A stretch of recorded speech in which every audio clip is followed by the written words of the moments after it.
En fait, il a déjà de l'autre côté.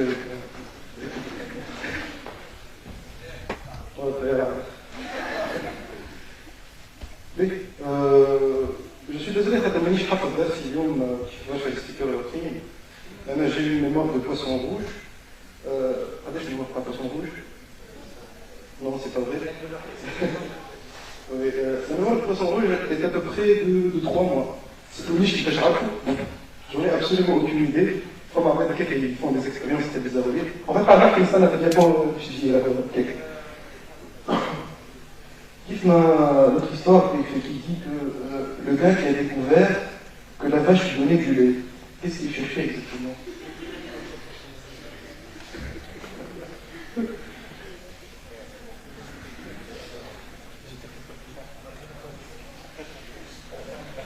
Oui, construire l'avenir.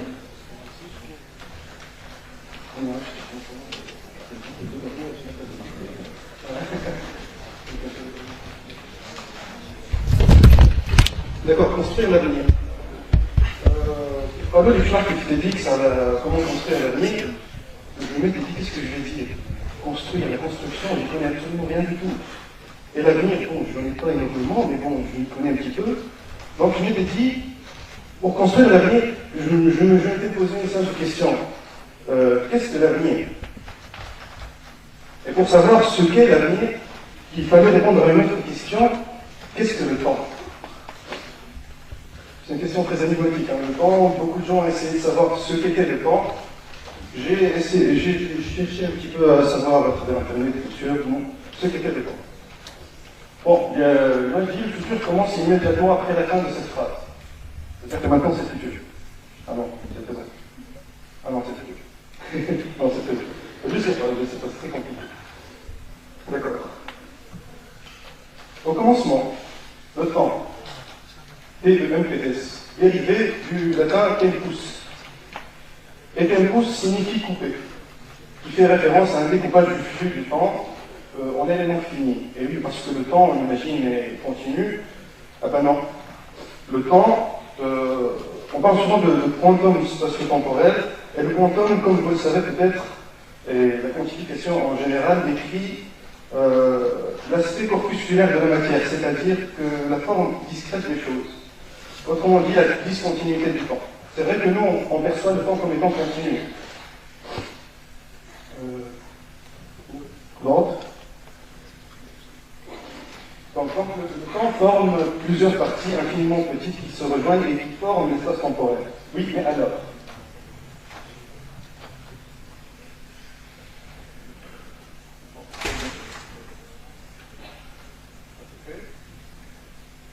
La définition de la vie. Le temps, c'est une notion fondamentale conçue comme un milieu infini dans lequel se succèdent des événements. Comme on disait même plus vite, le temps, c'est des événements qui se succèdent et qui forment ainsi l'espace temporel. Aussi, le temps est ressenti comme une force agissant sur le monde des êtres. C'est-à-dire que c'est une force qu'on ne contrôle pas et qui agit sur nous. On peut constater donc que le temps est un repère comme l'espace, comme le repère des X ou des Y. Le repère du temps est aussi normé. Normé, comme on l'a vu, aspect corpusculaire, donc des normes, et orienté. Le temps est orienté du passé vers le futur, du négatif vers le positif, de la gauche vers la droite. Bon, c'est bien beau tout cela, mais ça n'est pas vraiment pour savoir ce que c'est le temps. Bon. Une définition très très simple. Le temps est ce que les horloges mesurent. C'est-à-dire que vous avez des horloges, et ce qu'elles mesurent est en fait le temps. C'est ça le temps. Il y a donc plusieurs définitions du temps, bien qu'elles tournent toutes autour du même pot. Mais alors existe-t-il plusieurs formes de temps?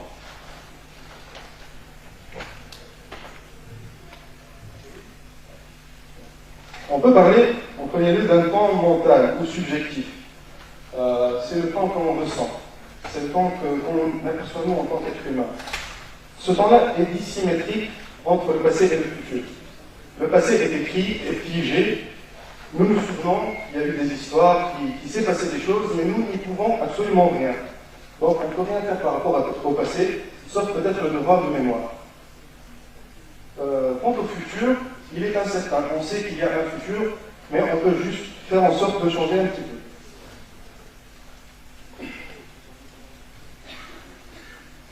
Le temps des sciences, ou appelé temps objectif. Il n'a pas de flèche, à quelques exceptions, sauf si on parle de thermodynamique ou de cosmologie, du point, tout ça, ou de mécanique quantique.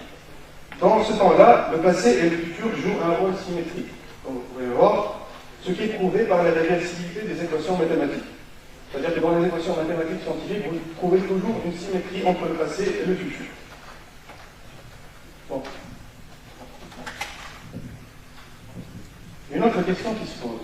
Le temps est-il linéaire ou cyclique? La réponse est les deux. Le temps peut être vu de manière linéaire, c'est-à-dire que le présent est un point qui se déplace du passé vers le futur, bon, c'est la définition. Alors, consciemment ou non, le passé a un impact sur notre présent et donc sur notre avenir. Le futur, lui, peut dégager une certaine fatalité, on peut dire. Ce sont les attentes de notre entourage, de notre société et de tout ça. On peut aussi voir le temps d'une manière non linéaire et souvent cyclique. C'est une autre perception du temps qui décrit le mouvement de la nature, c'est-à-dire les cycles qui se répètent de la vie, du rythme biologique ou même de l'histoire, par exemple, qui se répètent en elle-même. Les temps sont-ils indépendants? Le temps et l'espace sont-ils indépendants? Depuis l'avènement de la théorie de la relativité d'une part, de la relativité restreinte en particulier, le temps universel indépendant de l'observateur et de sa vitesse n'existe pas. D'autre part, dans la relativité générale, la matière elle-même couvrant l'espace-temps, espace et temps matière sont infiniment et dynamiquement liés. C'est-à-dire qu'on ne peut plus les séparer. Où se situe l'existence? Dans le passé, dans le présent ou dans l'avenir? Le passé n'existe plus. Bon, ça on le sait. L'avenir n'existe pas encore. Ça on le sait aussi. À chaque instant, le présent est évanescent entre le passé et le futur, pour l'observateur et suivant le repère dans lequel il se trouve.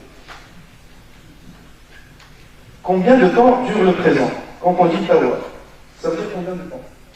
En fait, les physiciens ont essayé de calculer le présent. Et ils ont déduit, en suivant le repère de temps de Planck, en tant que point temporel d'action, le présent est égal à 5 10 puissance moins 44 secondes. Ça, c'est le présent. 5 10 moins 44 secondes. D'accord. Quelle heure est-il? Je te laisse. Je m'étais posé la question, comment est-ce qu'on sait quelle heure est-il dans le monde? Comment on arrive à voir une heure exacte partout dans le monde, enfin, suivant les voilà, les fuseaux horaires, c'est ça. Comment savoir quelle heure est-il? Eh bien, grâce à un instrument très très simple qui est la montre. Oui, c'est évident.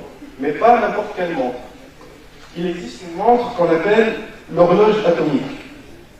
Bon, pour faire simple, l'horloge atomique date du XXe siècle, 1945 à peu près.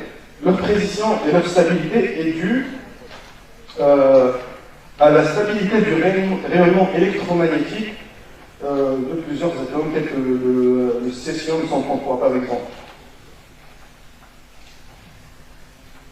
Et donc, selon l'horloge atomique, une seconde est la durée de 2 192 631 770 périodes de radiation correspondant à la transition de l'atome de césium 133 dont on parlait d'un état à l'état suivant. Les horloges atomiques servent tout d'abord à concorder le temps mondial. Et voilà, je voulais vous parler d'une expérience à peu près à propos de ces horloges atomiques. En fait, ils ont essayé de prendre une horloge atomique, de la laisser sur Terre, et de prendre une autre horloge et de la mettre sur un avion qui allait en orbite autour de la Terre. Eh bien, ils ont constaté qu'au retour de l'avion, la deuxième horloge atomique faisait un retard d'à peu près 10 moins 22 secondes. Ce qui veut dire que l'horloge qui a traversé le temps, elle a fait un recul en arrière. Donc, peut-être que le voyage dans le temps existe. Je ne sais pas. Et puis voilà, je termine. Merci pour votre attention.